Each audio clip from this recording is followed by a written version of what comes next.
Hai murid-murid, selamat sejahtera. Kita teruskan lagi pembelajaran kita hari ini dengan tajuk Anugerah Alam Ciptaan Tuhan, Bidang 2, Diri, Keluarga dan Persahabatan, bahagian 2.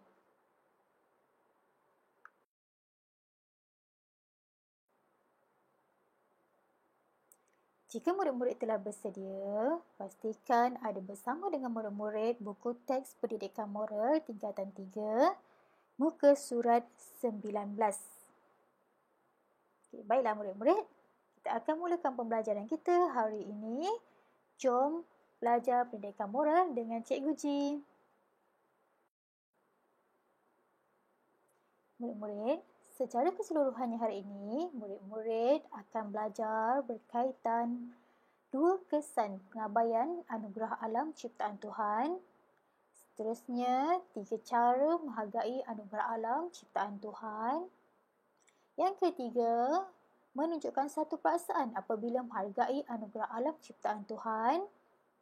Dan akhir sekali, murid-murid akan melaksanakan senarai semak tindakan yang boleh dilakukan untuk mengekalkan anugerah alam ciptaan Tuhan.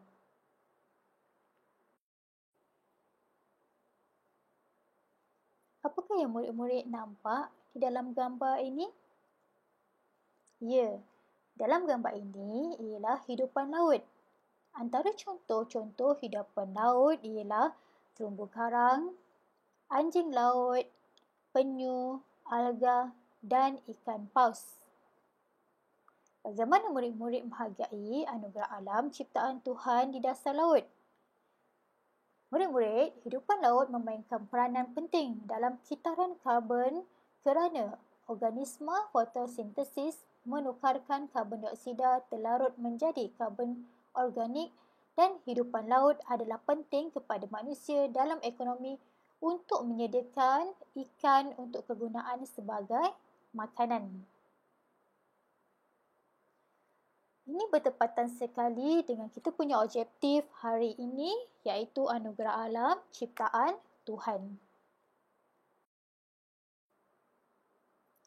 Murid-murid, sebelum ini cikgu telah menerangkan apakah anugerah Tuhan. Cikgu ulang semula, anugerah Tuhan ialah kurniaan, pemberian dan rahmat daripada Tuhan. Antara kurniaan yang Tuhan berikan termasuklah alam yang kita diami.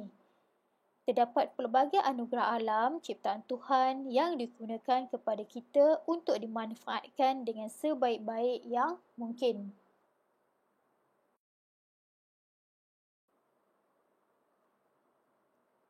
Jika kita tidak menjaga anugerah alam ciptaan Tuhan ini, maka alam sekitar kita akan memberikan banyak kesan. Antaranya ialah pencemaran alam.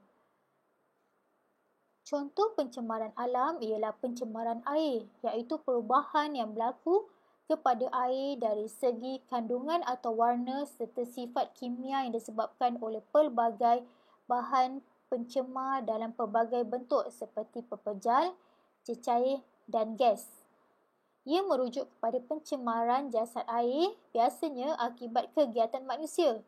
Dalam banyak kes, pencemaran air disebabkan oleh pembuangan air kumbahan kepada jasad air tanpa rawatan mencukupi. Pencemaran air boleh menyebabkan kemusnahan ekosistem akuatik. Sebaliknya, ini boleh membawa kepada masalah kesihatan awam. Contohnya, jika orang dihilir menggunakan air sungai yang tercemar yang sama untuk minum dan mandi, ia juga boleh menjejaskan penggunaan air yang lain seperti aktiviti pengairan.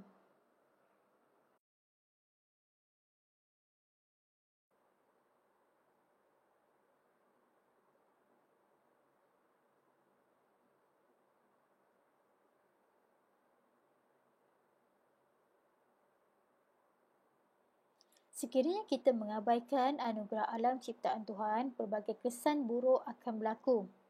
Kesan yang kedua, kepupusan flora dan fauna. Aktiviti pemusnahan manusia yang paling jelas ialah pembalakan dan penerokaan kawasan baru untuk pembangunan. Pemburuan haram berlaku akibat permintaan tinggi daripada negara-negara seperti Amerika Syarikat, Britain dan Eropah terhadap haiwan-haiwan eksotik yang hanya terdapat di Malaysia.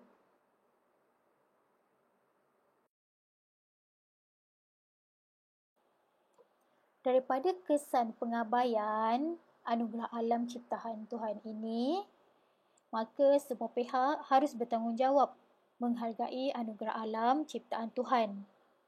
Antara pihak-pihak yang harus bertanggungjawab ialah diri dan keluarga, masyarakat, kerajaan atau badan bukan kerajaan iaitu NGO.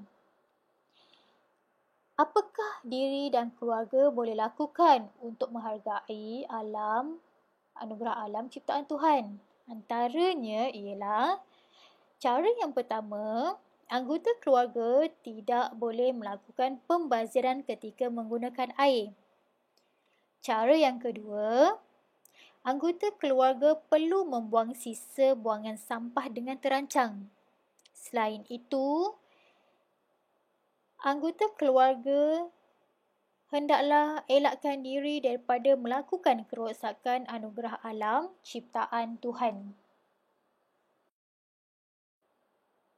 Seterusnya murid-murid, kita lihat pihak yang kedua iaitu masyarakat. Apakah masyarakat boleh lakukan untuk menghargai anugerah alam ciptaan Tuhan? Antaranya ialah masyarakat boleh menjalankan aktiviti gotong royong dan menjaga kebersihan persekitaran. Seterusnya, cara yang kedua, tidak menebang pokok secara berleluasa. Akhir sekali, masyarakat hendaklah membuat laporan apabila terlihat aktiviti pembalakan haram.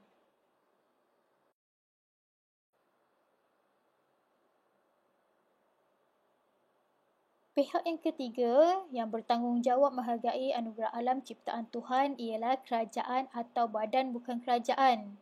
Antara cara-cara yang boleh dilakukan ialah menggiatkan kempen kesedaran cara menghargai anugerah alam ciptaan Tuhan. Selain itu, pihak kerajaan boleh menguatkuasakan undang-undang alam sekitar. Seterusnya, menubuhkan badan atau agensi yang bertanggungjawab menjaga alam sekitar. Murid-murid, apakah perasaan murid-murid apabila dapat menghargai alam sekitar?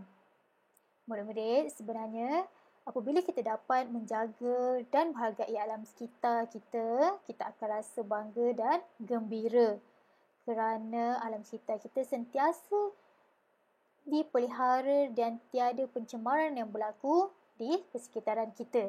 Oleh itu, untuk memastikan kita hidup dengan keadaan selesa dan sihat, persekitaran kita mestilah sentiasa bersih. Murid-murid, kita masih teruskan lagi aktiviti yang sama seperti pembelajaran sebelum ini, iaitu muka surat 31 bahagian B. Kewujudan hutan bandar merupakan antara usaha untuk memastikan alam terus terpelihara. Jika murid-murid masih belum siapkan, pastikan murid-murid telah lengkapkan bahagian alasan. Yang mana alasan itu merujuk kepada tindakan yang wajar dan tindakan yang tidak wajar anda lakukan di kawasan hutan bandar dalam usaha mengekalkan anugerah alam ciptaan Tuhan.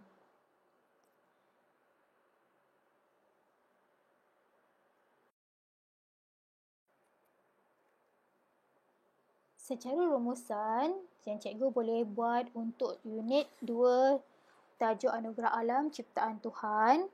Anugerah alam ciptaan Tuhan merupakan satu nikmat kurniaan Tuhan yang tidak ternilai kepada manusia. Kita patut bersyukur dan gembira sekiranya anugerah alam ciptaan terus terpelihara. Murid-murid boleh mengamalkan nilai berterima kasih yang menjadi amalan untuk menghargai tindakan pelbagai pihak dalam mengekalkan anugerah alam ciptaan Tuhan. Selain itu, murid-murid juga boleh mengamalkan nilai dan menerapkan nilai rasional dengan bertindak berasaskan nilai kepercayaan kepada Tuhan supaya anugerah alam dapat terus dinikmati oleh generasi akan datang.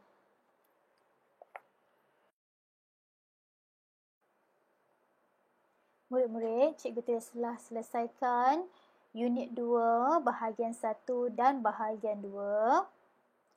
Cikgu harap murid-murid dapat meningkatkan kefahaman murid-murid berkaitan dengan anugerah alam ciptaan Tuhan. Jika murid-murid masih lagi belum jelas dan ingin meningkatkan kefahaman murid-murid, murid-murid boleh melakukan aktiviti pengukuhan, penggayaan, pemulihan dan penilaian yang ada di dalam buku teks.